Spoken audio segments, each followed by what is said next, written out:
Hi, good morning, everyone. Yes, so wonderful, wonderful to see so many people joining in today. Early morning. आज early morning तो नहीं कहूंगा but it is just about to be afternoon, लेकिन आज markets में काफी अच्छी movement है और बहुत सारे लोग इस वेबिनार में जुड़ रहे हैं. So thank you so much everyone. Yeah so I can see many names today in this webinar. Thank you. So हम एक आध 2 मिनट थोड़ी वेट करते हैं. अभी भी बहुत लोग जुड़ रहे हैं. So the count of the number is still increasing. So I wait for few more minutes and we will begin. So इससे पहले कि मैं शुरू करूं, I would just like to ask के इसके पहले हमने जो वेबिनार किया था, आई थिंक 20 दिसंबर को किया था, how to benefit from the precious metals rally. ये कितने लोगों ने अटेंड किया है? Just just write I attended in the chat box. Okay, Nikhil Bansal ji, thank you. So you are attending this webinar again. So हमने बहुत सारी चीजें प्रेशियस मेटल्स रैली के बारे में बात की थी पिछले वेबिनार में. एंड आई होप के उससे आप लोगों को एडवांटेज मिला होगा, जो गोल्ड सिल्वर में जिस प्रकार से रैली आई है. तो उसे देख करके आई एम श्योर के whosoever has attended and taken insights और acted upon the insights, they would have benefited from the last webinar. So I am sure कि आज का भी जो वेबिनार है उसमें भी बहुत ज्यादा आपको इंसाइट्स मिलेगी और बहुत सारी एक्शनेबल आइटम्स भी है आज के वेबिनार में. सो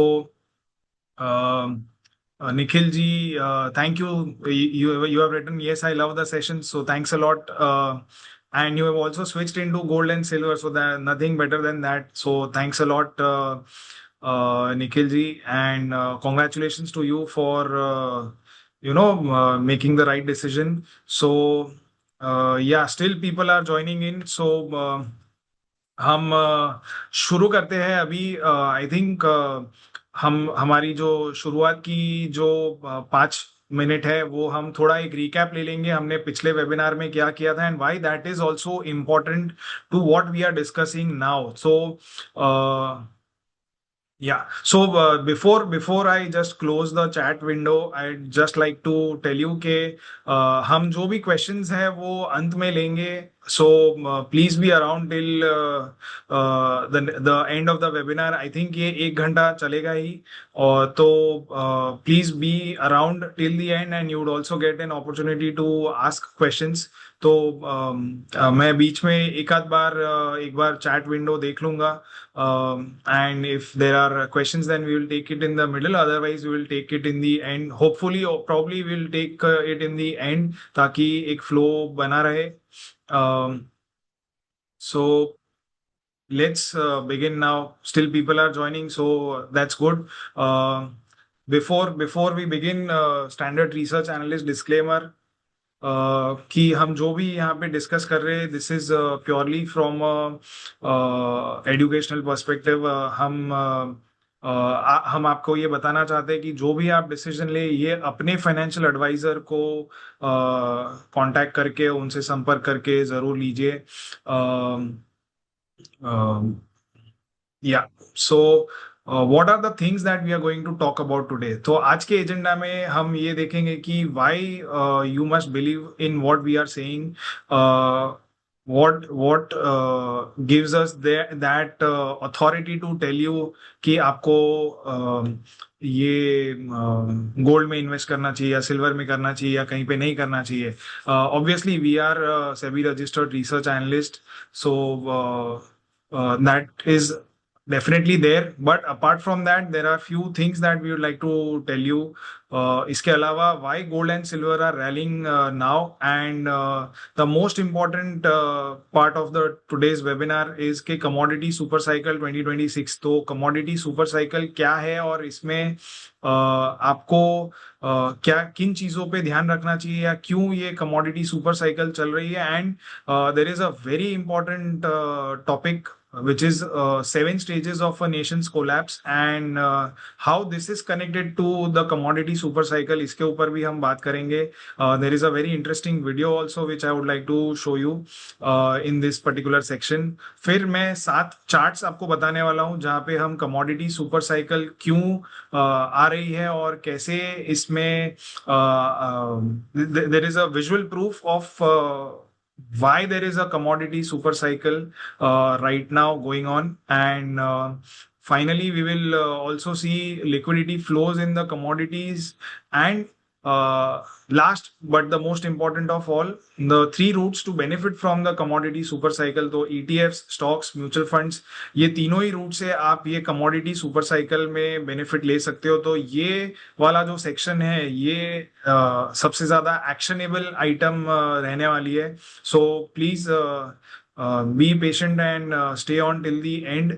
इफ अगर आपने ये मिस कर दिया तो आपका ये पूरा जो आप टाइम इन्वेस्ट कर रहे हो वो पूरा वेस्ट जाएगा. So don't miss the end of today's webinar. And finally, we will take questions. So, yeah, I think that is it. And still people are joining. So now we will begin. Let me just have a sip of water.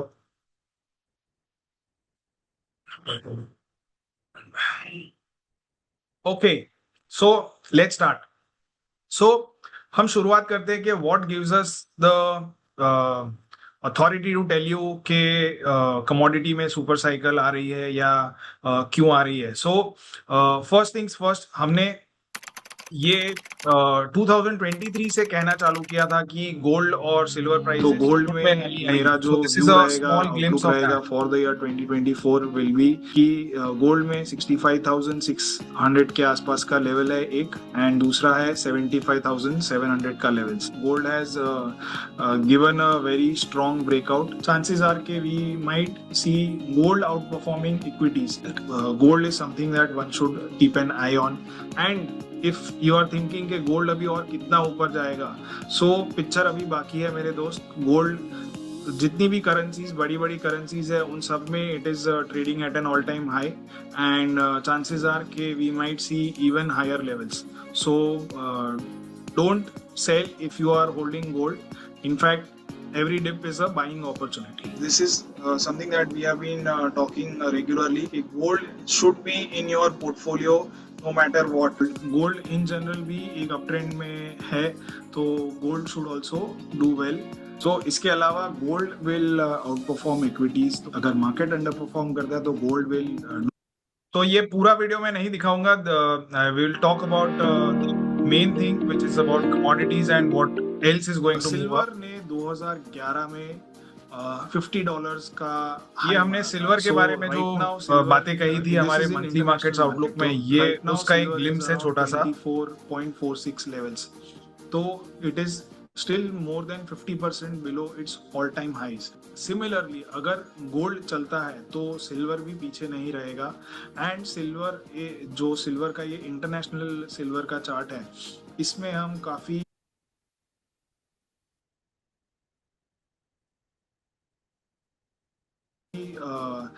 strong indication देख रहे थे. So if silver touches its previous highs, which is $50, then you can calculate what we might see silver trading at in Indian markets. Silver में भी एक greed और fear cycle चलती है. तो silver आप यहाँ पे टेबल में देख सकते हो कि जब जब ग्रीड फेज में आया है तब तक ऑलमोस्ट एवरेज जो रिटर्न्स है सिल्वर के वो 108% के रहे हैं, और in fear phase the average returns are -3%. So silver is currently in the greed phase और यहाँ से अच्छी खासी अपसाइड हम देख सकते हैं सिल्वर.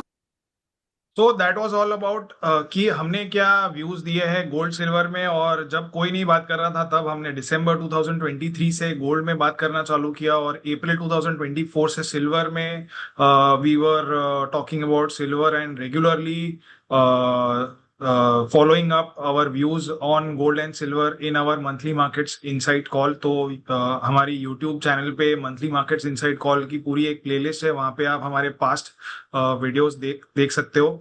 सो अब why is gold, why are we seeing a rally in gold? तो I will quickly take you through this कि जो रशिया यूक्रेन के वॉर के बाद जो रशियन असेट्स है, यूएस ने और यूरोपियन यूनियन ने और जापान ने, ये तीनों ने ही रशियन असेट्स फ्रीज कर दिए थे $350 बिलियन के। इससे क्या हुआ कि जो ग्लोबल फाइनेंशियल सिस्टम में डॉलर के ऊपर जो ट्रस्ट था वो कोलैप्स हो गया। और सेंट्रल बैंक्स ने धीरे धीरे अपनी जो ट्रेजरी होल्डिंग्स थी, यूएस ट्रेजरी बॉन्ड्स की होल्डिंग्स थी, वो कम करना शुरू कर दी और गोल्ड में अपनी होल्डिंग्स बढ़ाना चालू कर दी। एंड ये देखते हुए थोड़ा थोड़ा प्राइसेस गोल्ड के भी रैली होने लगे एंड ईटीएफ के इनफ्लोज भी गोल्ड में आने लगे। So that was one of the major reason और which acted as a catalyst for rally in gold. इसके अलावा फिर trade war, geopolitical conflicts, inflation, rising debt, ये सब ने एक आग में घी का काम किया और इसी वजह से हम देख रहे हैं कि गोल्ड में एक के बाद एक नए नए लेवल्स आते गए। तो we started talking about gold when it was breaking out of 2200 $2300 per ounce and right now it is double of that price, तो $4600 पे पहुंच गया है। ठीक इसी प्रकार से सिल्वर में भी हमने बात करना चालू की थी। तो सिल्वर और गोल्ड का एक बहुत ही इंटरेस्टिंग रेशियो रहता है। तो हमने ये रेशियो जब बॉटम पे था, ऑलमोस्ट 1% पे था, तब से दैट वाज आवर व्यू के silver is undervalued compare to gold because historical lows पे पहुंच गया है। और इसी वजह से आपको सिल्वर में भी बुलिश होना चाहिए। और एक मजे की बात मैं आपको बताता हूँ कि आज जो लेवल पे या जो 2023 में जो लेवल पे सिल्वर था, आज वो लेवल पे क्रूड ऑयल है। So I will show you the chart of crude oil later in the presentation, so do look out for that chart also. तो सिल्वर में हमने ये 1% लेवल्स पे बात की थी और वहां से ये फिनोमिनल अपसाइड देखी है। तो गोल्ड सिल्वर रेशियो में जब सिल्वर की वैल्यू सिर्फ गोल्ड की 1% थी, तब ये हमने बात की थी और right now it is currently around 2% of gold's value. तो इसके बाद सिल्वर में जो डिमांड सप्लाई मिसमैच था, तो 5 साल से शॉर्टेज थी। इसके अलावा एआई का बूम, केपेक्स बूम हुआ। सिल्वर माइंस में से जो प्रोडक्शन था वो बढ़ नहीं रहा था। जो कंट्रीज है उन्होंने भी रियलाइज किया कि just like gold we need to add silver also. तो सिल्वर ईटीएफ्स में सऊदी अरेबिया की सेंट्रल बैंक ने बाइंग की। इसके अलावा जो मार्केट्स ने रियलाइज किया कि जो फिजिकल कॉन्ट्रैक्ट्स है, दैट दोज आर एंड जो फिजिकल सिल्वर है, that is not enough to back the financial contracts that are being traded on the commodity exchange of silver. तो ये एक बड़ा शॉर्ट स्क्वीज का कारण बना and that is the reason why we are also seeing rally in silver which still continues today. तो ये सारी चीजें हमने हमारे पिछले वेबिनार में डिस्कस की थी। जो प्रेशियस मेटल बुल रन से बेनिफिट लेना चाहिए, उस वेबिनार में हमने not only gold silver but also platinum and palladium के ऊपर भी बात की थी। So the webinar is already uploaded on YouTube and you can check it out on our channel. तो सैमको के चैनल पे हमें ये आपको ये वीडियो दिख जाएगा। अब हम बात करते हैं कमोडिटी सुपर साइकिल की। तो जो आज का जो हमारा वेबिनार है, खास इस पर्टिकुलर चीज पे है कि कमोडिटी सुपर साइकिल 2026। तो where are we in this whole super cycle? तो कमोडिटी सुपर साइकिल में सबसे पहले हम ये देखते हैं कि जो गोल्ड होता है, वो गोल्ड में सबसे ज्यादा और सबसे पहले मूवमेंट आती है। So what we saw was कि जब कमोडिटीज की रैली स्टार्ट होती है, तो gold acts as a monetary hedge और गोल्ड बढ़ता है और गोल्ड के साथ साथ फिर गोल्ड माइनिंग कंपनीज बढ़ती है। इसके बाद बारी आती है सिल्वर की। तो जो गोल्ड सिल्वर का रेशियो है वो मिसमैच होने लग जाता है और फिर silver is generally under valued and silver picks up. और सिल्वर जैसे ही पिक करता है, वैसे सिल्वर की माइनिंग कंपनीज भी बढ़ना चालू कर देती है। तो ये दो फेज ऑलरेडी हो चुके हैं। हमने देख लिया है कि गोल्ड और गोल्ड माइनर्स और सिल्वर एंड सिल्वर माइनर्स में रैली अच्छी खासी आ गई है। Right now we are at the base metals phase जहाँ पे इंडस्ट्रियल बिल्ड आउट के लिए आपको बेस मेटल्स चाहिए। तो बेस मेटल्स में क्या क्या आता है? जिंक, एल्यूमिनियम, निकल, लेड, कॉपर, ये 5 मेटल्स आते हैं जो कि काफी अच्छी मात्रा में ऑल ओवर द वर्ल्ड पाए जाते हैं and they are also traded on various commodity exchanges. तो स्लोली एंड स्टडीली सिल्वर में जब रैली आती है तो बाकी के जो बेस मेटल्स है, because silver acts as a monetary asset as well as a industrial asset, तो सिल्वर में रैली आने के बाद कॉपर, अल्यूमिनियम, जिंक, ये सब बेस मेटल्स में रैली आना चालू हो जाती है। और इसके साथ साथ फिर हम बेस मेटल माइनिंग कंपनीज में भी रैली देखते हैं, स्टॉक्स के प्राइसेस बढ़ने लगते हैं इनके। Eventually this shifts to energy inflation, और एनर्जी में क्रूड ऑयल और नेचुरल गैस, ये दो चीजें आती है। तो ये क्रूड ऑयल और नेचुरल गैस के प्राइसेस बढ़ना शुरू हो जाते हैं और इससे इनके जो प्रोड्यूसर्स है उनको बेनिफिट मिलता है। And finally all of this then culminates into food inflation. तो एग्रीकल्चरल कमोडिटीज का सीधा सीधा जो इनपुट कॉस्ट है वो बढ़ने लग जाता है। सो फॉर एग्जांपल जो पेस्टिसाइड्स है, फर्टिलाइजर है, जिनका क्रूड ऑयल की एक तरीके से डेरिवेटिव्स है, या इनके ट्रांसपोर्ट में खर्चा लगता है। ट्रैक्टर्स जो बेस मेटल्स है, तो यहाँ पे बहुत सारा ट्रैक्टर्स और जो भी एग्रीकल्चरल इक्विपमेंट्स है उसमें ये मेटल्स यूज होते हैं और उनके प्राइसेस बढ़ना शुरू हो जाते हैं। And eventually this leads to inflation in agricultural commodities as well, and that is when it starts pinching the common public. और इसीलिए फिर जो सेंट्रल बैंक्स है वो एक्ट करना शुरू करती है and they start increasing interest rates. तो जो ये रेट कट की साइकिल है वो इवेंचुअली पॉज लेती है और इंटरेस्ट रेट्स बढ़ना शुरू होते हैं, and that is what eventually leads to a correction in the markets. So this is how the entire commodity cycle generally plays out। और ये जो historically हमने जो देखा है उसी प्रकार से इस बार भी ये होता हुआ नजर आ रहा है। So let's check out actually history में जो ये कमोडिटी साइकिल्स आई थी पास्ट में, उसमें क्या हुआ था। सो this is the first major commodity cycle that had come between 1971 to 1980। तो जैसे कि मैंने बताया गोल्ड सबसे पहले मूव करता है। तो यहाँ पे भी ये जो एरोज दिख रहे हैं, यहाँ पे आप क्लियर आउट परफॉर्मेंस देख रहे हो गोल्ड का। So the blue line is gold and the grey line is silver. तो initially in the rally gold outperforms and then later on silver starts picking up. तो silver में ये 1970 से 80s का जो टाइम था, तो यहाँ पे हंट ब्रदर्स का एक टाइम था, वहां पे उन्होंने पूरा सिल्वर मार्केट को कॉर्नर कर लिया था। So Hunt was actually the Hunt brothers were actually crude oil producers, and they started deploying their capital which they were earning from crude oil into silver. और सिल्वर में फिर ये humongous rally देखी। तो जो 25 सेंट पे जो silver trade कर रहा था वो $50 के हाई तक गया था, and then finally it came down. So this was the first bull market that we had seen in the last 50-60 years in commodities। इसके इसके बाद uh, इसके बाद हमने 2000 से 2008 में ये एक बुल रन देखा था कमोडिटीज का। तो इसमें भी हम देख रहे हैं कि गोल्ड में अच्छी खासी पहले रैली देखी गई थी। तो gold was consistently outperforming in the first phase of the bull run, and then eventually silver picked up. And currently what are we seeing? तो आज हम क्या देख रहे हैं? तो 2023 से, मैं मानता हूं कि 2023 से प्रोबब्ली एक टाइम लगाना, डेट लगाना थोड़ा मुश्किल रहेगा, लेकिन 2023, looking at the past cycles, 2023 से 2030 के बीच में ये कहीं पे ये पूरी कमोडिटी साइकिल खत्म होगी। तो इस साइकिल में हम देख रहे हैं कि गोल्ड ने अब तक आउट परफॉर्म किया, और लास्ट 4-6 महीने में हम देख रहे हैं कि silver has started out performing. तो हियर वी आर सीइंग के सिल्वर है स्टार्टेड रेसिंग हायर, सिल्वर ने गोल्ड को पीछे छोड़ दिया।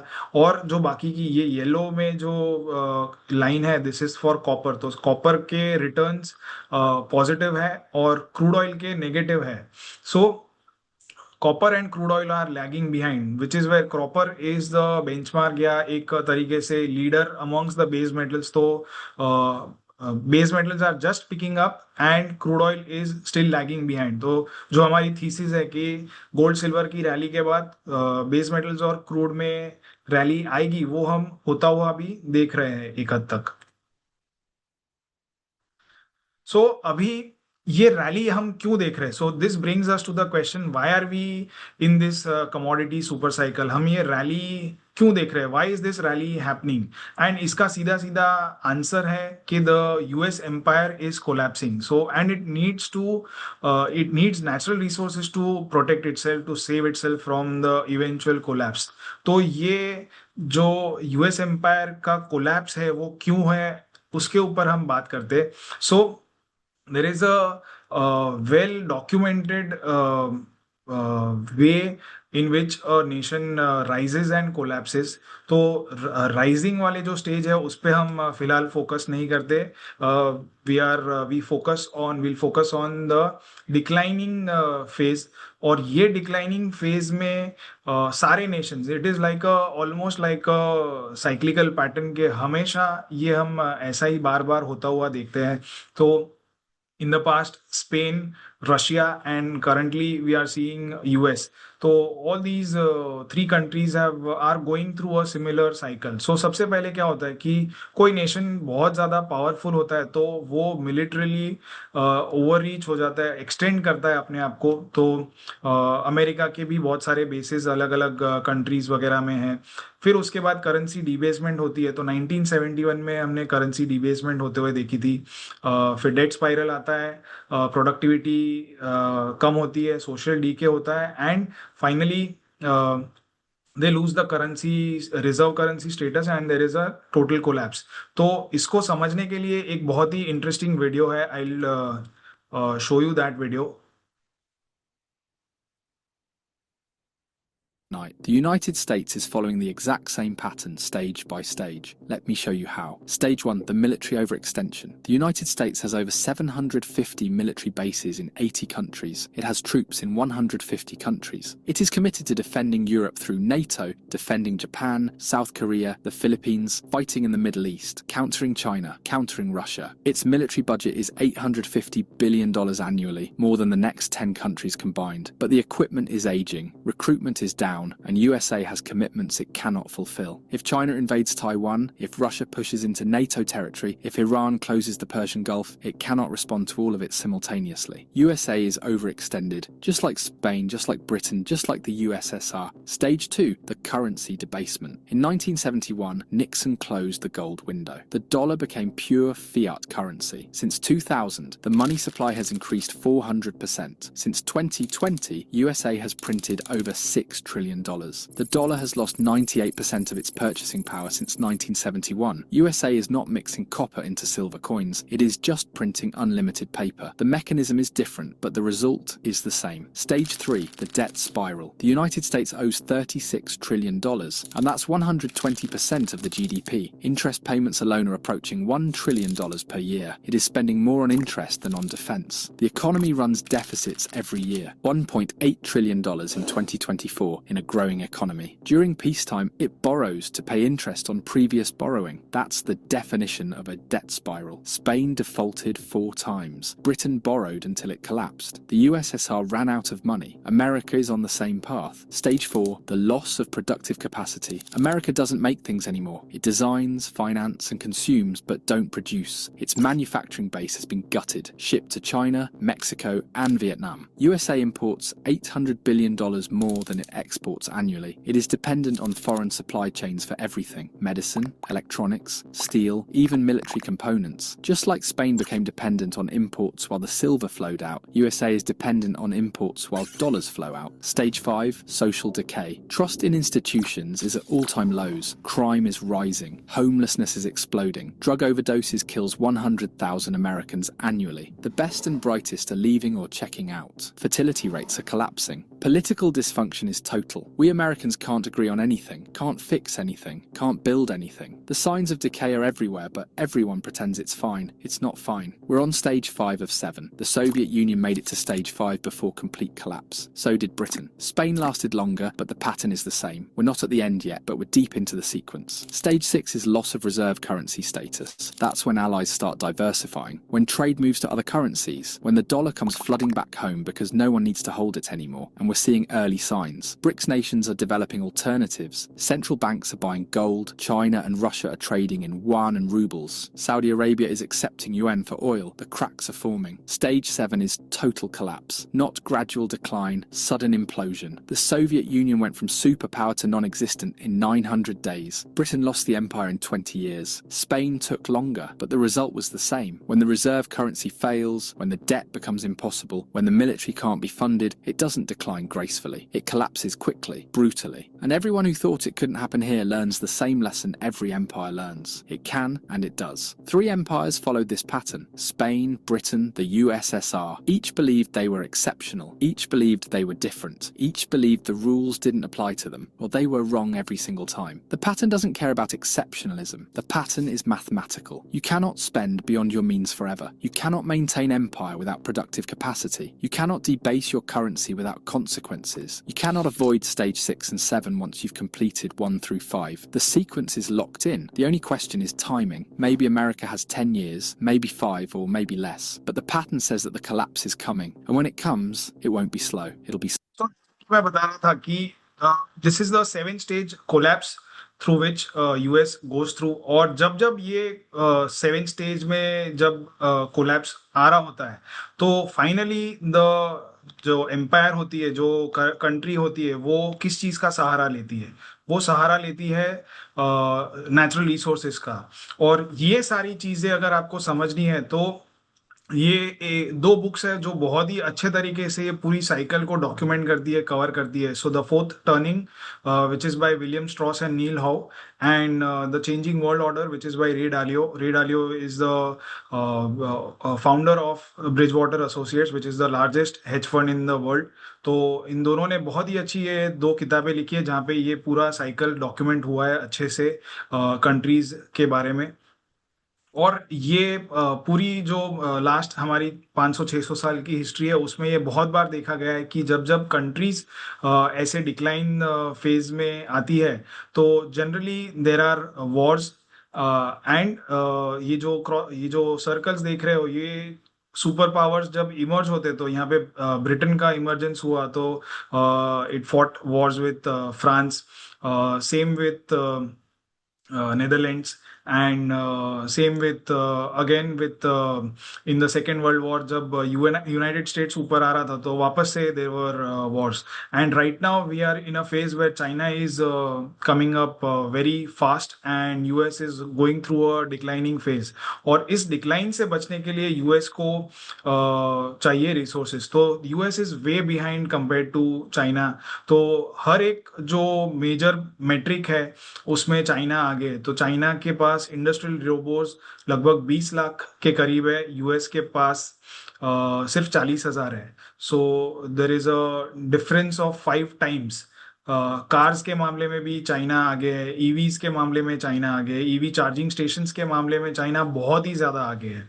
सो in all these metrics electricity production में China is far ahead of anyone else. तो एआई का जो बैकबोन है दैट इज आर्टिफिशियल इंटेलिजेंस का जो बैकबोन है दैट इज इलेक्ट्रिसिटी। और इलेक्ट्रिसिटी अगर आप चीप और रिलायबल सोर्सेज से अगर जनरेट नहीं कर पाते हो तो you have lost the AI war. तो China is much ahead of US, and why US is going through this decline? तो US की जो डेट है वो $6 ट्रिलियन से बढ़कर के $36 ट्रिलियन हो गई, लेकिन जो उसकी जीडीपी है वो $10 ट्रिलियन की थी, और वो $10 ट्रिलियन की जीडीपी $30 ट्रिलियन ही हुई है। So the debt has gone up 6 times whereas GDP has gone up only 3x। US debt to GDP जो रेशियो है वो 1.24 के करीब आ गया, और in the past 2 centuries we have seen के 51 out of 52 countries that have reached sovereign debt level of 130% of GDP, they have eventually ended up defaulting. और डिफॉल्ट का मतलब ये नहीं कि हाथ ऊपर कर दो कि हम पैसा नहीं देंगे. Default can be through the means of inflation, devaluation, restructuring. So the route which US is taking is devaluation. तो जो करेंसी को इतना डिवैल्यू कर दो कि वो 2 ट्रिलियन की कोई वैल्यू ही नहीं रहे, कोई मतलब ही नहीं रहे. सो अगेन यूएस की जो इंटरेस्ट स्पेंडिंग है वो डिफेंस स्पेंडिंग से ज्यादा हो गई है. तो डिफेंस के मामले में यूएस स्पेंड्स रफली $850 billion, whereas on interest payments it spends more than $1.2 trillion each year. तो ये हमने पास्ट में देखा है कि जब जब किसी भी कंट्री का अगर इंटरेस्ट पेमेंट्स डिफेंस बजट से ज्यादा हो जाती है तो that is the beginning of the decline, and that is documented by author Niall Ferguson. तो उन्होंने अपनी किताब में भी इसके बारे में बात की है. यूएस जो मैं बता रहा था कि डीवैल्यू कर रही है, तो किस प्रकार से डीवैल्यू कर रही है, तो इट इज उसकी जो यूएस M2 मॉनेटरी सप्लाई है वो लगातार बढ़ती जा रही है, और हर एक रिसेशन के बाद यूएस क्या करता है, print dollars and distributed. So eventually people will start seeing this के इनके डॉलर की कोई कीमत नहीं है, and they will charge more money. सो एक बहुत ही इंटरेस्टिंग चीज हो रही है कि जो यूएस में सिल्वर का प्राइसेस है और जो शंघाई में सिल्वर के प्राइसेस है, उन दोनों के बीच में $10 का फर्क है. ये $10 का फर्क इसी वजह से आ रहा है कि the dollar is losing its value and people are not ready to accept it. So हम देखते हैं कि गोल्ड बहुत ज्यादा बढ़ गया है कि $4,600 पे पहुंच गया है, लेकिन gold in comparison to monetary supply is still not crossed its all-time highs in the 1980s. Same thing with silver. तो silver relative to monetary supply is still lagging behind. 2011 का भी टॉप इसने क्रॉस नहीं किया है. So you can imagine the number of dollars और the amount of dollars which have been print, and जिसकी वजह से हम ये कमोडिटीज में इन्फ्लेशन देख रहे हैं.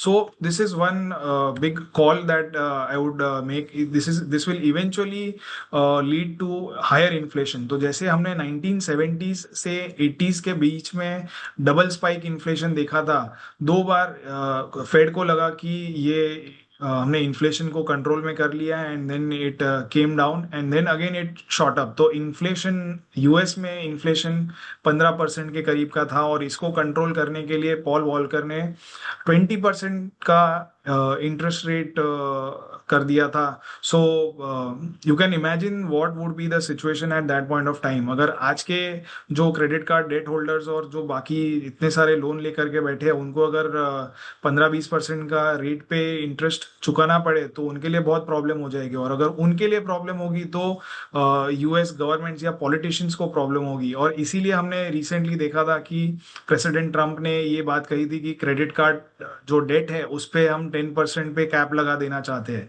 So it has not been implemented yet, but he's talking about it. So you can imagine what situation American citizens are going through with all of this. So ये मेरा मानना है कि again we are going to see a double spike in inflation, और ये inflation में हम जो बेस मेटल्स, क्रूड ऑयल, ये सारी चीज़ों के दाम बढ़ते हुए देखेंगे, एग्रीकल्चरल कमोडिटीज के भी दाम बढ़ते हुए देखेंगे in the next few years. So finally what are we seeing. So ये जो जिस चार्ट से हमने शुरू किया था कि गोल्ड और सिल्वर रैली कर रही है और पीछे copper is catching up and crude oil is bottoming out. So this is what we are seeing. लेकिन ये हमेशा ही ऐसा नहीं रहने वाला है. Crude oil is soon going to catch up, copper is already catching up and it is moving higher. So now I would like to show the commodity super cycle charts in action. तो 7 ऐसे charts हैं जिसको दिखाना चाहता हूं मैं, और अगर आप ये मानते हो कि कमोडिटी सुपर साइकिल आगे आने वाली है, तो ये आने वाली नहीं है भैया, ये आ चुकी है. सो chart number 1. So S&P 500 relative to gold has topped out 26 years ago। तो यहाँ पे मैंने क्या किया है, S&P 500 जो अमेरिका का मेन बेंचमार्क इंडेक्स है उसको डिवाइड किया है गोल्ड के प्राइस में। तो जैसे कि मैंने बताया डॉलर तो बहुत उन्होंने प्रिंट किए, तो डॉलर टर्म्स में अगर आप S&P 500 को देखोगे तो न्यू हाई पे न्यू हाई मार रहा है, लेकिन dollar is not the right monetary asset और right currency to evaluate this. अगर आपको बहुत ही लंबे पीरियड पे देखना है तो gold I believe has been the currency of the gods. ऐसा कहा जाता है कि it is the currency of the gods, and ये 2000 साल से गोल्ड ने अपनी करेंसी का स्टेटस बरकरार रखा है। तो if you measure S&P 500 in terms of gold, तो यहाँ पे मैंने कुछ नहीं किया है, simple SPX divided by gold.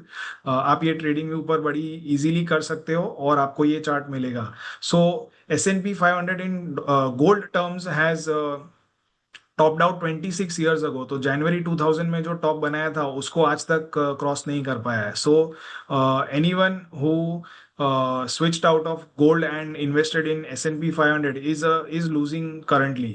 तो 26 साल में S&P 500 ने कोई रिटर्न्स नहीं दिया इन गोल्ड टर्म्स। इसके बाद जो इमर्जिंग मार्केट्स है, तो इमर्जिंग मार्केट्स में किन क्या क्या कंट्रीज आती है, तो चाइना आता है। चाइना, साउथ कोरिया, ब्राजील, ये सारे कंट्रीज ऐसे हैं कि जो रिसोर्स हैवी कंट्रीज है। यहाँ पे रिसोर्स बनते हैं, मैन्युफैक्चरिंग पूरी यहाँ पे होती है और यहाँ से शिप होके ये यूएस में जाती है। तो 2010-11 में हमने ये emerging markets to SPY, again it is we are doing the same thing. तो we are using ratio charts out here to see how the relationship is between two commodities or two asset classes। तो emerging markets पिछले 16 साल से एक down trend में थे। यहाँ पे एक बेरिश पैटर्न बनाने के बाद they have been trending downwards for 16 years almost, और अब ये एक बुलिश पैटर्न बना करके ये ऊपर आ रहे हैं। So emerging markets are bottoming out on a relative basis compare to S&P 500। Emerging markets का एब्सोल्यूट टर्म्स में 20 साल बाद ब्रेकआउट आ रहा है। सो 2008 में जो रैली आई थी वो आई, उसके बाद एक फॉल्स ब्रेकआउट जैसा एक बना था 2021 में, उसके बाद वापस से नीचे चला गया, and now we are seeing some decisive move happen in the emerging markets ETF। तो emerging markets are worth or watching out for because they are commodity heavy or resources heavy। तो US मार्केट्स को मैं patent rich कहूँगा, और जो emerging markets है उनको मैं रिसोर्स रिच कहूँगा। सारी चीज़ें यहाँ बनती है और फिर एक्सपोर्ट होती है। So this is clearly a sign के resource rich countries are now pulling up, and they are now starting to outperform the patent rich countries, तो जिसमें US आता है।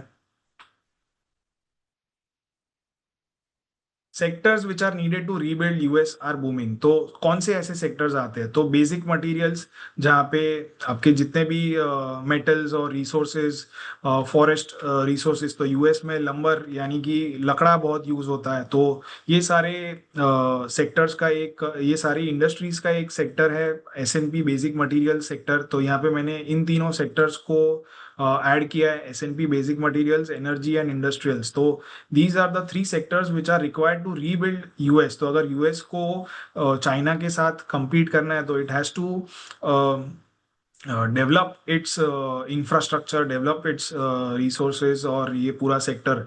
तो इसको डेवलप करने के लिए ये तीन सेक्टर्स लगेंगे, and they are hitting new highs. तो ऐसा नहीं है कि US में सब चीज़ खड्डे में जाएगी।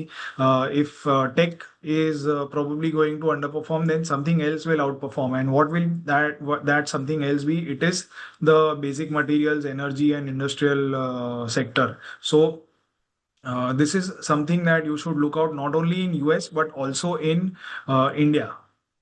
इसके बाद बहुत सारे लोग, ये आजकल पिछले 2-3 साल में एक ट्रेंड चला है कि everyone wants to invest in US, और फैंग स्टॉक्स में इन्वेस्ट करना है लोगों को, एनवीडिया में इन्वेस्ट करना है, टेस्ला में इन्वेस्ट करना है। लेकिन these max 7 stocks have barely managed to outperform the rest of the 493 stocks in the last 1 year. तो जो 493 S&P 500 के स्टॉक्स है, ये हमने क्या किया है कि जो टॉप के 7 स्टॉक्स है, ब्लूमबर्ग 7 इंडेक्स है, उसको डिवाइड किया है रेस्ट ऑफ द 493 स्टॉक्स है, और उसका ये एक चार्ट बनाया है. तो here you can see there is barely a outperformance by Max 7 of 1%. तो Max 7 का complete underperformance है over the last 2 years.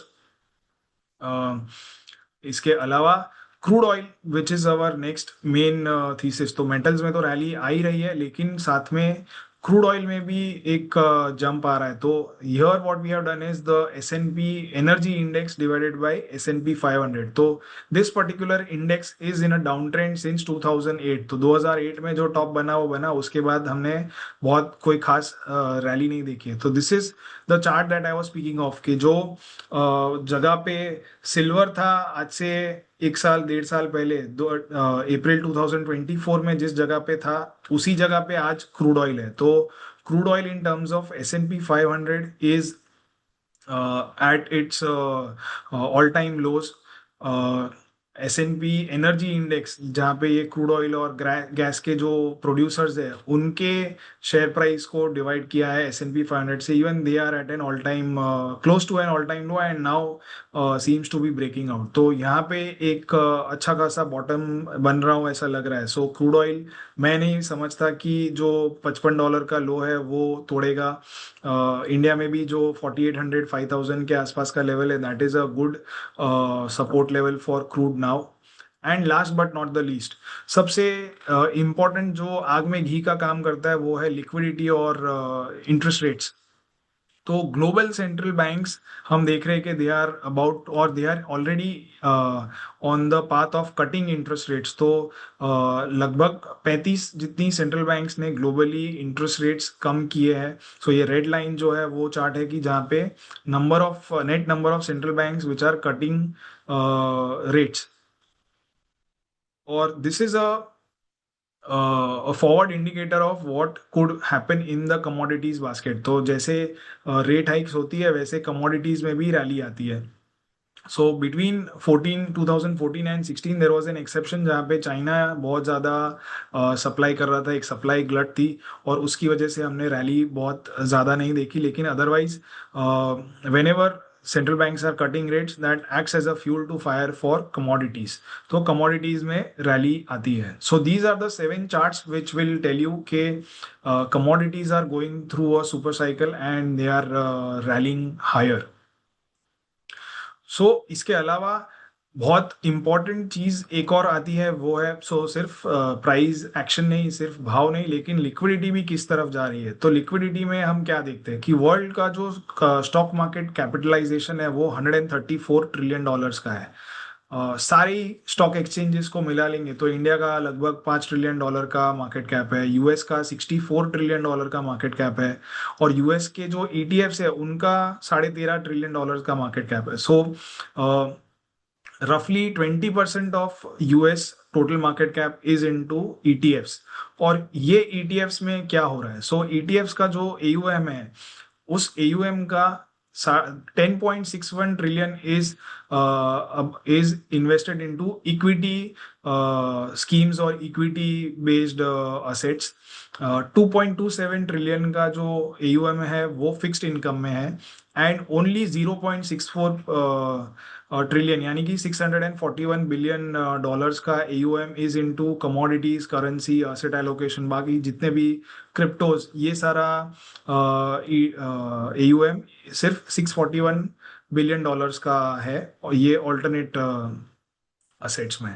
अगर हम 2025 के इनफ्लोज की बात करें तो सबसे ज्यादा इनफ्लोज हमने कहाँ देखे, तो again we have seen that in equities. तो $917 बिलियन के इनफ्लो हमने 2025 में इक्विटीज में देखे, $436 बिलियन के इनफ्लो हमने फिक्स्ड इनकम में देखे, और ओनली $137 बिलियन के इनफ्लोज हमने कमोडिटीज में देखे. तो एज अ AUM हमने अच्छा खासा कमोडिटी में इनफ्लो देखा है परसेंटेज वाइज, लेकिन it is still very small compare to the total AUM which we are seeing. तो बहुत ही कम इनफ्लो हमने 2025 में देखा है. into which has gone into commodities. और जैसे जैसे commodities आउट परफॉर्म करेंगे और जैसे इक्विटीज अंडर परफॉर्म करेंगे, हम ये इनफ्लो और ज्यादा बढ़ते हुए देखेंगे। तो करंटली हम किस सिचुएशन पे कहाँ पे है? So right now only 2% of the total ETF allocation in the US is into commodities, which is extremely low and it has only one way to go, which is up. तो ये 2011 जो 8 से 11 वाला जो पीरियड था, उसमें ये 12% पे गया था टोटल ETF एलोकेशन का into commodities, and right now we are just into 2 से 3% के करीब हम हैं। And this is not just about US, it is also the case in India. तो इंडिया में हमारे पास कमोडिटीज में इन्वेस्ट करने के लिए बहुत ज़्यादा स्कोप नहीं है। We have very limited ETFs, तो गोल्ड और सिल्वर ही है। तो ये अगस्त का एम्फी का डेटा है, इसमें गोल्ड सिल्वर ETF और गोल्ड सिल्वर म्यूचुअल फंड्स ये दोनों ही इंक्लूडेड हो जाता है ये डेटा में। तो 72,500 करोड़ का AUM गोल्ड ETF में था, और लगभग 26,000 करोड़ का AUM सिल्वर ETF में था। तो टोटल जो म्यूचुअल फंड इंडस्ट्री की असेट है वो 75 लाख करोड़ की थी, और उसमें हार्डली मतलब सवा सवा परसेंट 1.2% के करीब हमने गोल्ड और सिल्वर में इन्वेस्टमेंट देखा था। अब दिसंबर में हमने देखा कि ये 75 लाख करोड़ की असेट बन गई 80 लाख करोड़, और इसमें गोल्ड का investment, gold is about 1,27,000 crore and silver is 72,000 crore. तो ये अब लगभग 3% है। सो जो पहले 1.2% था वो अब 3% हो गया, और इसमें मेजोरिटी कंट्रीब्यूशन तो जो गोल्ड और सिल्वर में रैली आई है उसी का है। So the key point over here is that out of the total assets under management of the mutual fund industry जो 80 लाख करोड़ है, उस 80 लाख करोड़ में 35 लाख करोड़ तो इक्विटी और ओरिएंटेड स्कीम्स में ही है, जिसने लगभग सारी स्कीम्स ने अंडर परफॉर्म किया इन द लास्ट 1.5 years। तो as and when the underperformance increases और if it increases, then we will see more and more flows coming from switching out from equities or growth oriented schemes and going into commodities। तो generally लोग यही करते हैं कि जहाँ पैसा नहीं बन रहा है वहां से निकालो, और जहाँ मूवमेंट है वहां पैसा डाल दो। तो this movement or switching out from equity and debt schemes and into gold and silver schemes will also lead to or will contribute to the rally in gold silver ETFs and other commodity. So बाकी और कोई commodities आप directly purchase नहीं कर सकते, लेकिन जो commodity based mutual funds है उसमें आप इन्वेस्ट कर सकते हो। So that brings me to the final and the most important aspect of today's commodity super cycle। तो I think बहुत ही कम लोगों ने ड्रॉप किया। जो हमारा पीक था वो उसी पीक पे अभी करंटली ये नंबर है जो लोग अटेंड कर रहे हैं। So congratulations to all of you for patiently listening to me for such a long time. तो मैं पिछले 50 मिनट से नॉन स्टॉप बोल रहा हूँ एक ही मोनोटोनस टोन में, और आप मुझे सुन रहे हो। So thank you, thanks a lot for that. And before I continue, just let me have a sip of water. So अब हम बात करते हैं, अब आपके मन में भी जो सवाल है कि चलो भैया अपूर्व आपकी बात मान ली कि कमोडिटीज तो रैली कर रही है, लेकिन फाइनली एक्शनेबल पॉइंट्स क्या है? मुझे कुछ बताइए कि क्या करना क्या है। What do I need to do, what do I buy to benefit from this commodity super cycle? So there are three routes that I am going to talk about in today's webinar where you can benefit from this commodity super cycle. तो सबसे पहला है simple सीधा साधा हिसाब है कि आप कमोडिटी ETFs में इन्वेस्ट कर दीजिए। सो बहुत सारे इन्वेस्टर्स ऐसे होते हैं जिनको बहुत ज़्यादा कॉम्प्लिकेशंस नहीं चाहिए, सीधा सीधा सिंपल कौन सा स्टॉक लूँ, ये लूँ या नहीं लूँ, ये नहीं करना होता है। And the straight way method for them is to buy commodity ETF। So buy commodity ETF, so in or invest in companies which are commodity ETF related companies. तो जैसे हमने देखा था कि गोल्ड बढ़ता है तो गोल्ड के माइनर्स बढ़ते हैं, उनके स्टॉक्स बढ़ते हैं, सिल्वर बढ़ता है तो सिल्वर माइनिंग कंपनीज के भी स्टॉक प्राइस बढ़ते हैं। तो ठीक उसी प्रकार से अगर मेटल्स और ऑयल में, ऑयल एंड गैस में अगर तेजी आएगी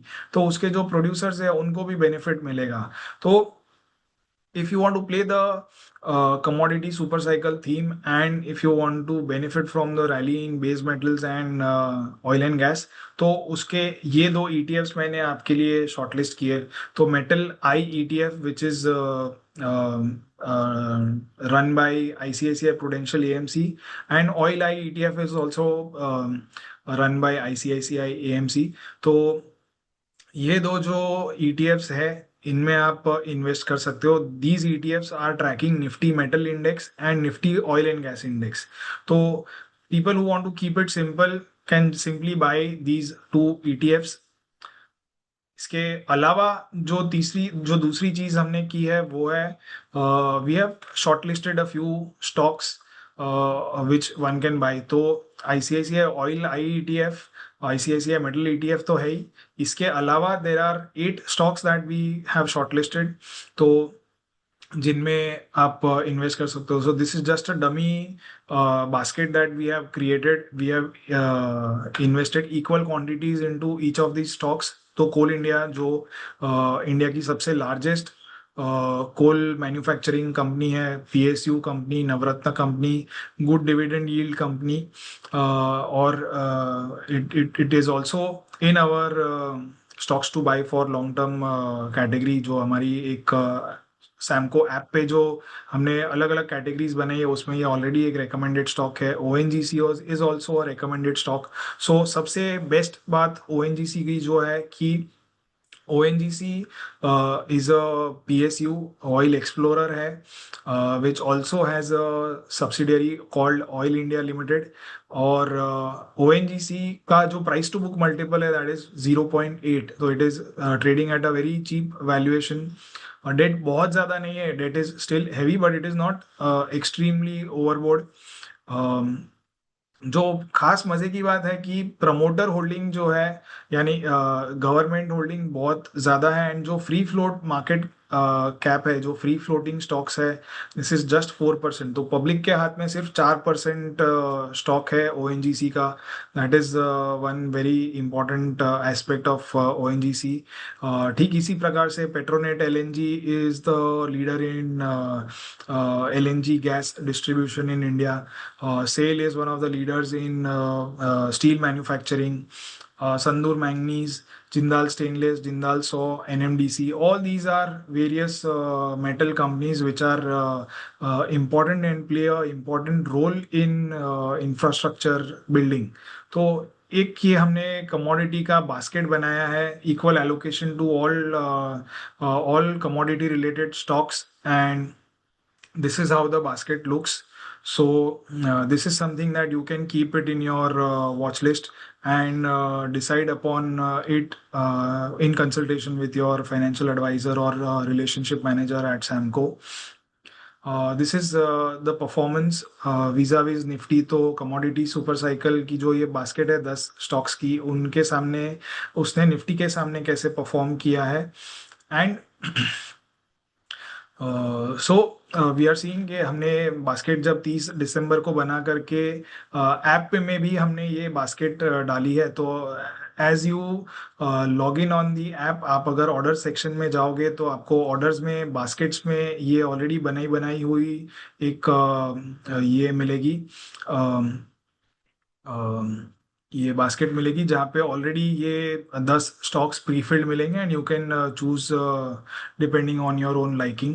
तो ये हमने बनाया हुआ है और ये उसका पिछले कुछ दिनों का परफॉर्मेंस है, जो 15 दिन लगभग हुए और उसका कैसे परफॉर्म किया है, ये वो चार्ट है.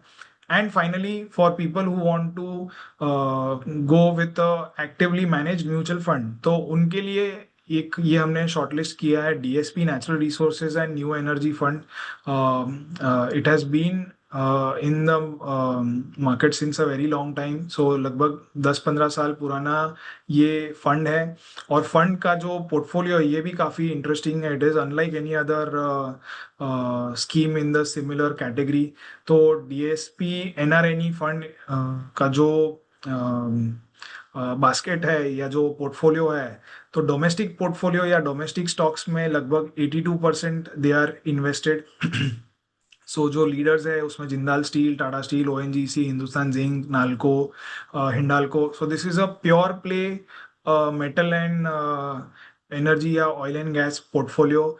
सम other mutual funds are also there but it is not a pure play. तो किसी में सीमेंट होगी या किसी में नेचुरल रिसोर्सेज में कुछ और केमिकल्स होंगे.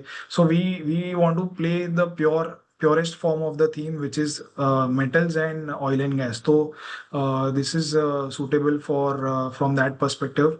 तो 82% ही सिर्फ इंडियन पोर्टफोलियो में इन्वेस्टेड है. इसके अलावा लगभग 12% के करीब इन्होंने दो और फॉरेन म्यूचुअल फंड्स लिए हैं, which is BlackRock global funds, world energy fund and sustainable energy fund. तो इसका अगर हम पोर्टफोलियो देखें तो Shell, ExxonMobil, Chevron, TotalEnergies, ये वर्ल्ड की जो लीडिंग कुछ ऑयल एंड गैस कंपनीज है उनमें इन्वेस्ट किया है. एंड सम आर सस्टेनेबल या रिन्यूएबल एनर्जी कंपनीज, उसमें भी इन्वेस्ट किया है. सो एक डाइवर्सिफाइड पूल ऑफ असेट्स इनके पोर्टफोलियो में है. And that is why I preferred choosing DSP NRNE fund. So these are the three ways in which you can benefit from the commodity super cycle. And yeah, I think that is it. So now I will open the floor for questions.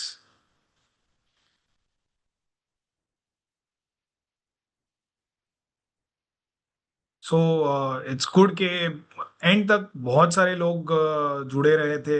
People have now started leaving. So and तक I think आप लोगों ने मेरा साथ दिया है. So thanks a lot. And जैसे कि मैंने बताया, there are three ways in which you can benefit from this commodity super cycle. तो आपको सैमको ट्रेडिंग ऐप पर भी ये सुपर साइकिल जो बास्केट हमने बनाई है वो दिख जाएगी. ऑर्डर्स सेक्शन में ऑर्डर्स वाले टैब पे आप क्लिक करोगे तो आपको बास्केट्स दिखेंगी. बास्केट्स में ये सबसे ऊपर कमोडिटी सुपर साइकिल बास्केट है.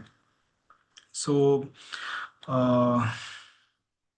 या Arvind Birmewal ji, thank you. You have been a regular viewer of our content and webinars on YouTube. So thanks a lot. Very nice presentation. Thank you, Arvind ji. Kapil Shah ji, thanks a lot. So let's take the questions from the beginning.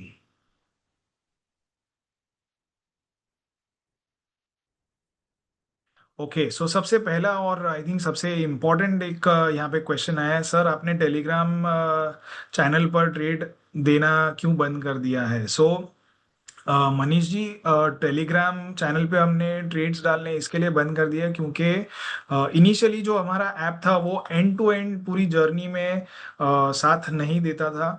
सो जब हम कोई recommendations initiate करते थे तो उसका closure बहुत बार हमें clients ऐसा बोलते थे कि मिस हो जाता है because we are in our some or the other work.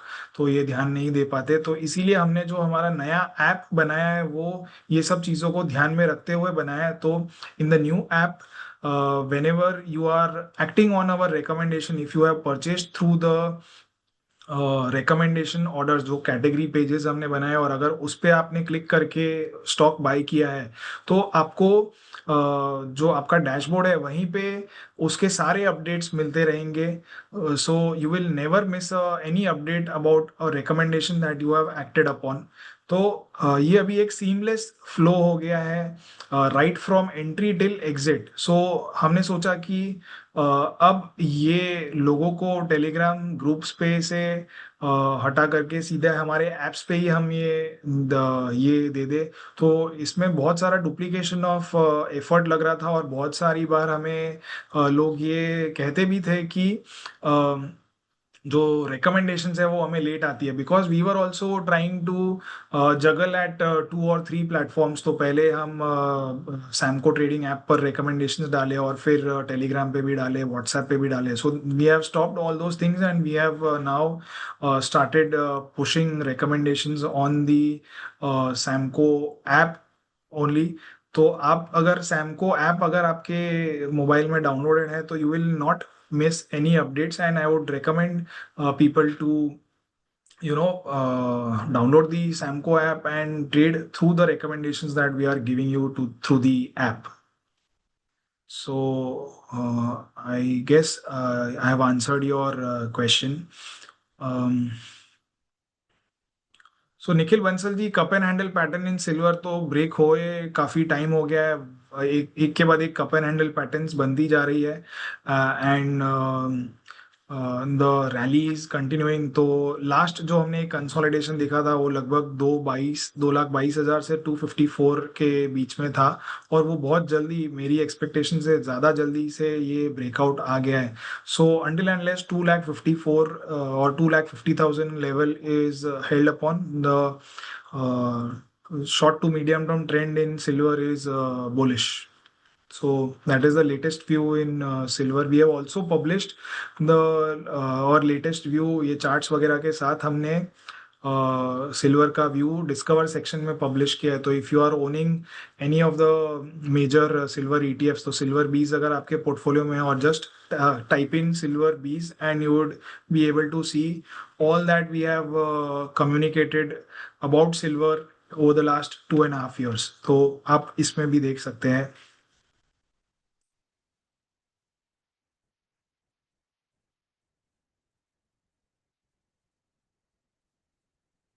सो यहाँ पे मनु भास्कर जी पूछ रहे हैं कि शॉर्ट में बताइए, right now is the time to invest in gold and silver और वेट फॉर अ करेक्शन। तो आई वुड से कि I would only high risk takers can go for silver, and I would say कि वो भी dips पे buy कीजिए। Otherwise gold is a good asset to own even at this price, these prices. और अगले, मेरा मानना है कि 2 से 3 साल में gold can still trade at least 40-50% higher from current levels. So, if you have a long term horizon, then do buy gold at these levels. So I think ये गोल्ड सिल्वर में बहुत सारे लोगों की क्वेरीज थी, तो इससे I guess ये क्वेरी का आंसर मैंने दे दिया। तो महेश जी ने भी लगभग यही सवाल पूछा है।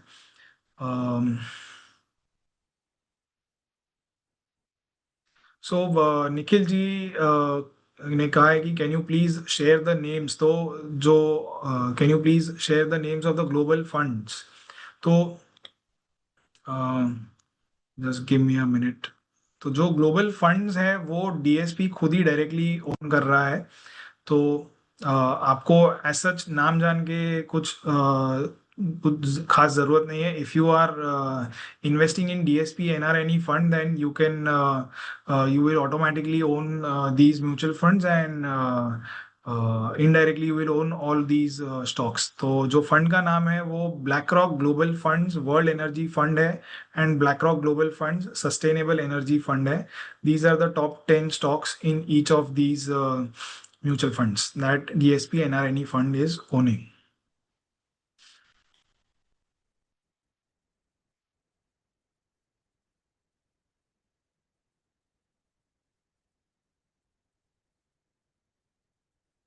So, how long commodity super cycle will run? So, anyone, your guess is as good as my guess. Even nobody can tell with precision कि ये commodity super cycle कितनी चलेगी. But मेरा मानना है कि for the next 1 or 2 years at least, this cycle will run. So,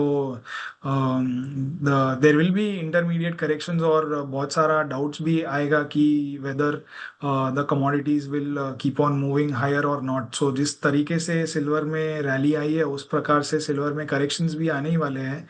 but I believe के the longer term trend is still bullish. तो जिस प्रकार से मनी प्रिंटिंग हो रही है, एंड जिस प्रकार से आगे US president is forcing the Fed chief to cut interest rates, it will only act as a fuel to fire and push the commodity prices even further. So, Rajesh ji, hopefully we all will figure this out together, क्या होने वाला है आगे। But I think at least 1-2 साल ये चलने वाला है, and may be if it extends even longer, then who knows, may be 2030। तो नेहा जी, जैसे again the the answer is same. आपने लिखा है कि व्हाट्सएप पे बहुत बार लेट रिकमेंडेशंस मिलती है. सो जैसे कि बताया कि we have to publish these recommendations on 2 platforms, and जो डिलीवरी है वो हमारे हाथ में नहीं है. सो व्हाट्सएप पे अगर रिकमेंडेशन जा रही है तो मेटा के या फेसबुक के थ्रू होकर के आता है, तो there can be chances of delays, and because of which बहुत बार हमने ये देखा है कि क्लाइंट्स अपने या तो प्राइस छूट जाता है उनका, या they have to enter at a higher price. So that's why we have stopped sending recommendations on WhatsApp and Telegram, and would recommend people to switch to the Samco app. Samco app में complete control हमारे हाथ में. सो publishing से लेकर delivery, notification, ये सारा and to and control हमारे हाथ में रहता है, तो इसीलिए यहाँ पे डिलेज के चांसेस कम रहते हैं. प्रवीण जी ने लिखा है, सर हमें भी रिप्लाई दो, I am waiting. I probably sorry for that, I if I have missed your question. Dividend का बताओ. So I think if you can write your question again, it will be of great help. I am not seeing or understanding the exact question that you have asked earlier. So please आप फिर से एक बार पूरा question एक बार clearly लिख दीजिए. I have missed the session. Can I have the recording? So probably the recording will be available in the next few days. तो I would recommend recording में काफ़ी बार हमें कुछ चीज़ें एडिट करनी पड़ती है, तो आई वुड रिकमेंड कि आप वेबिनार में आइए, ताकि आप 1-to-1 क्वेश्चन भी पूछ सके और ये चीज़ें अटेंड भी कर सके.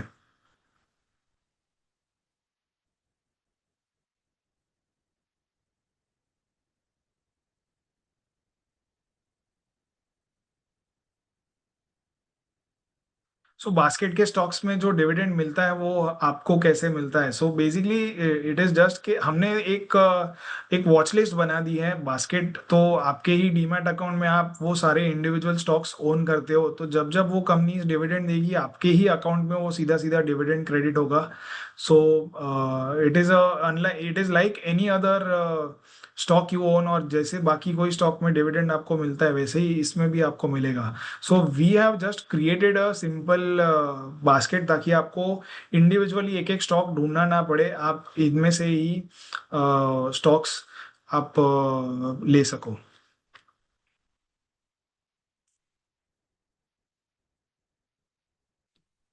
सो देवांग लखानी जी पूछ रहे हैं कि can you suggest the name of a pure crude oil ETF in US. तो यूएस में यूएसओ, दिस इज द टिकर of the crude oil ETF. तो क्रूड ऑयल के लिए यूएसओ इज द टिकर.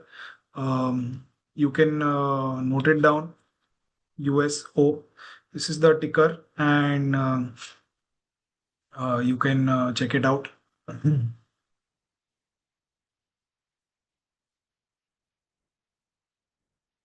सो प्योर पलेडियम ईटीएफ, पलेडियम के लिए PALL है code. This is the ETF which owns palladium.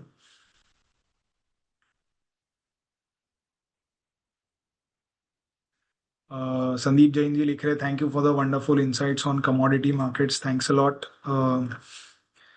या I think I have answered majority of the questions. So hopefully आपको इससे insights काफ़ी अच्छी खासी मिली होगी. Thanks a lot for joining in such large numbers. So best ever session. Thank you, Nikhil ji. Keep on attending our sessions regularly, and also do spread the word out of the work that we are doing at Samco, and hopefully others will also benefit. जैसे आपने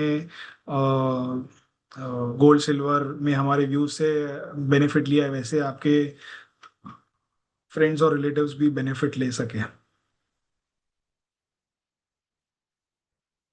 Okay, so you are a partner and already recommending. So thank you, thanks a lot. Great work being done by you.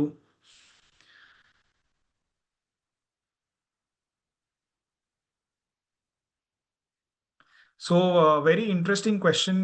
कि we have seen silver bees performing well for the last 6 months, but why isn't the miner like Hindustan Zinc performing in sync with silver prices? Very, very interesting question by Devang Lakhani ji. So, uh, see, the problem with Hindustan Zinc, or for that matter, any silver producer, is कि silver is a byproduct of mining some other metal. So zinc या copper या दूसरी जो भी metals है, aluminium है, उसकी जो माइंस होती है उसमें एक बाई प्रोडक्ट सिल्वर निकलता है. सिल्वर की स्पेसिफिक डेडिकेटेड सिल्वर की माइंस बहुत कम है. अभी Hindustan Zinc is one of the largest producers of silver in the world. तो इंडिया का लार्जेस्ट है और वर्ल्ड का 5th लार्जेस्ट है.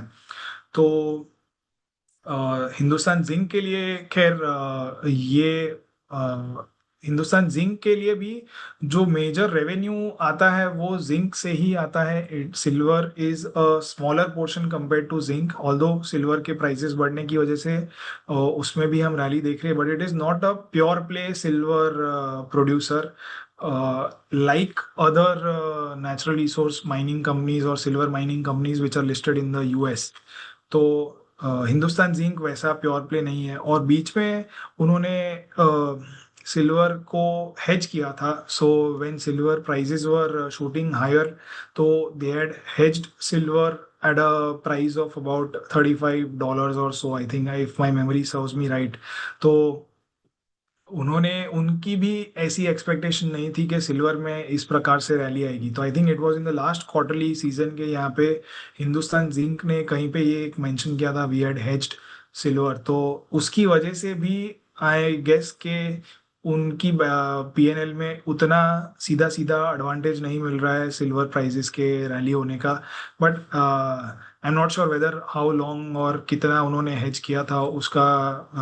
फिलहाल I don't have the numbers, but this is probably one of the reason behind Hindustan Zinc not participating in sync with the silver prices. तो Hindustan Zinc का I think जो previous all time high है वो 850 के करीब का था, लेकिन currently Hindustan Zinc is trading रफली around 650 levels. So it is still trading below its all-time highs, whereas silver has gone up. So very rightly pointed out by you, Devang ji. But yeah, I think this is the reasons that I believe के silver prices के साथ साथ Hindustan zinc के prices नहीं इतने चल रहे हैं.